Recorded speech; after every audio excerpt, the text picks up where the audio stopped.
আজ আপনাদের শোনাবো অদিতি ঘোষের লেখা গল্প ভবিতব্য। ঘন্টা দেড় দুই ধরে অঞ্জনাকে সাজিয়ে বাড়ি ফিরল শ্যামলী। একা হাতে কনে সাজাতে বেশ সময় লাগে, ধৈর্যেরও দরকার। সকলে এই কাজ পারে না। তাছাড়া শ্যামলীর হাতের আঁকার নকশা ও চুল বাঁধার বেশ নামডাক। তাই গ্রামে বিয়ে হলেই কনে সাজানোর জন্য ডাক পড়ে শ্যামলীর।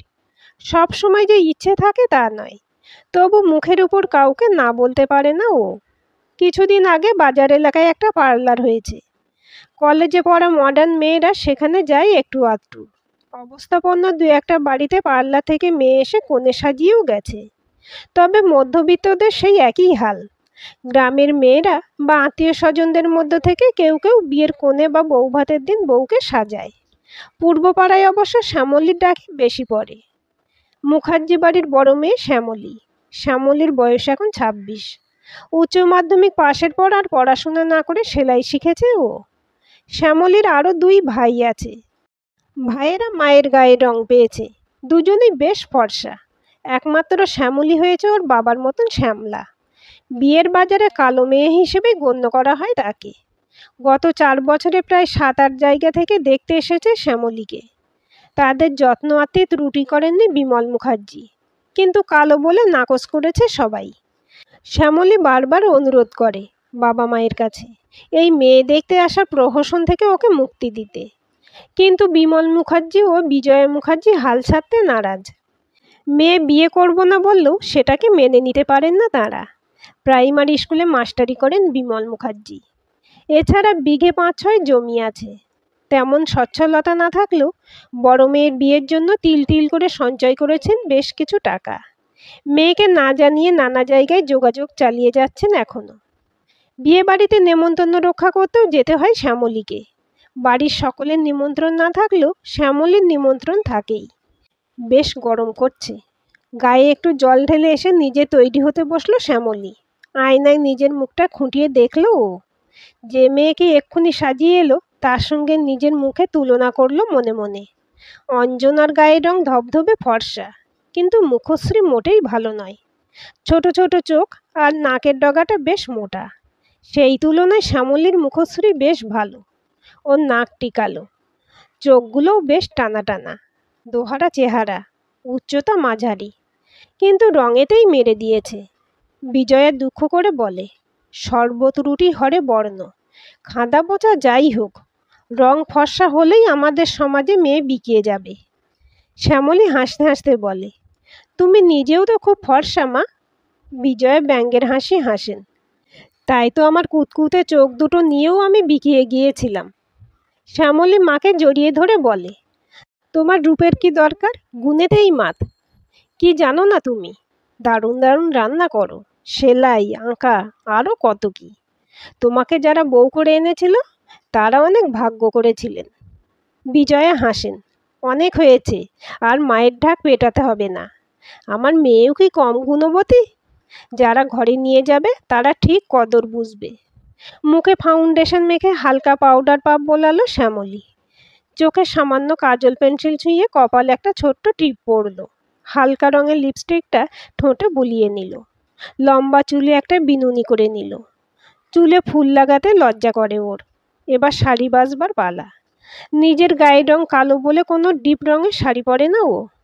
অনেক ভেবে একটা হালকা পানা ফুল রঙের জরিপা শাড়ি বার করলো মায়ের আলমারি থেকে, সঙ্গে ম্যাচিং ব্লাউজ।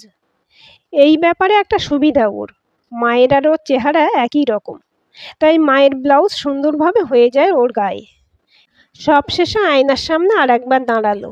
শাড়িটা পরে মন্দ লাগছে না, মনে মনে হাসলো মায়ের কথা ভেবে। ঘর থেকে বেরোলেই মা বলবে, খুব সুন্দর লাগছে তোকে। এমন মুখশ্রী কজনের আছে? কথাটা বলতে বলতেই কোড়ে আঙুলে কামড়ে দেবে, কারণ নজর লাগার ভয়ে। ব্যাপারটা হাস্যাস্পদ মনে হয়। আগে আগে এই নিয়ে আপত্তি জানাতো শ্যামলী, তবে এখন আর কিছু বলে না। নির্বিবাদেই মেনে নেয় মায়ের এইসব আবদার। ষষ্ঠীতলায় জমা হয়েছে পাড়ার যত বউ ও বিবাহিত মেয়েরা। পুজোর বাটা নিয়ে দাঁড়াতে এখন সংকোচ হয় বিজয়ার। শ্যামলীর বয়সে অবিবাহিত মেয়ে পাড়ায় কমই আছে। অনেকেই বিবাহিত মেয়েদের নিয়ে গল্প করে। বাড়িতে জামাই না এলেও ষষ্ঠীর পুজো পালন করতে তো হয়ই। সবাই পুরোহিত আসার অপেক্ষায় রয়েছে। একপাশে চুপচাপ দাঁড়িয়েছিলেন বিজয়া।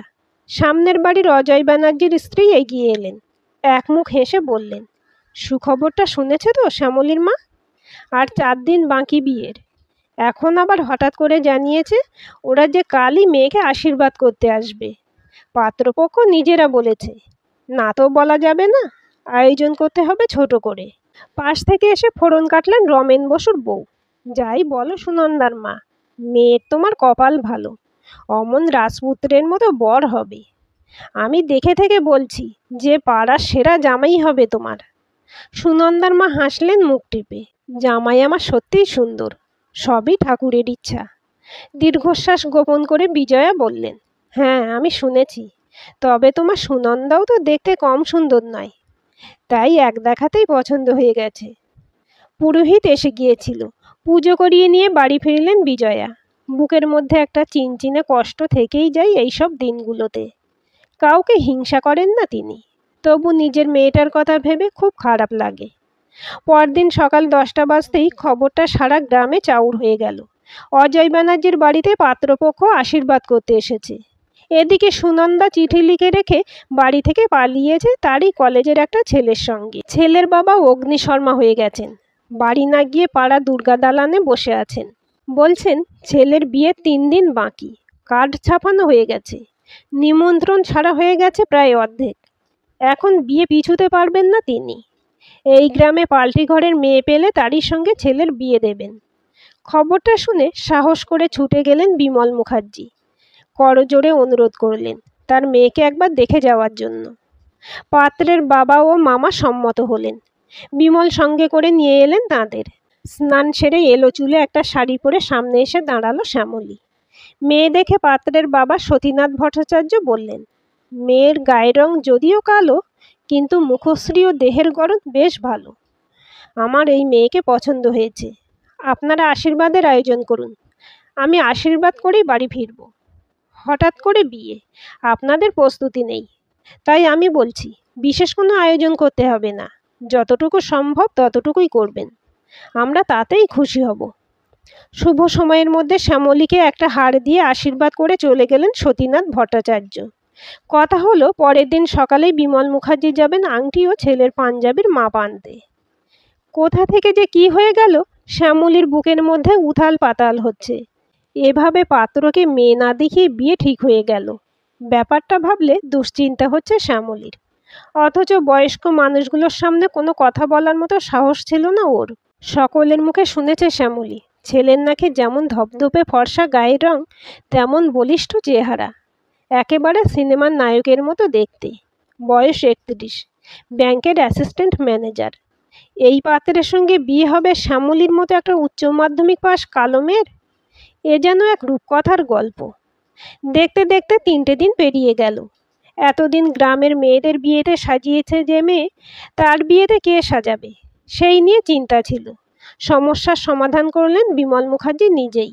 ঠিক হলো পার্লার থেকে মেয়েরা এসে সাজিয়ে দেবে শ্যামলীকে।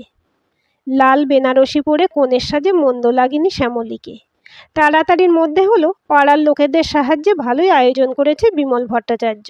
নির্দিষ্ট সময়ে বড় বরযাত্রী এলো, বিয়ে হয়ে গেল নির্বিঘ্নে।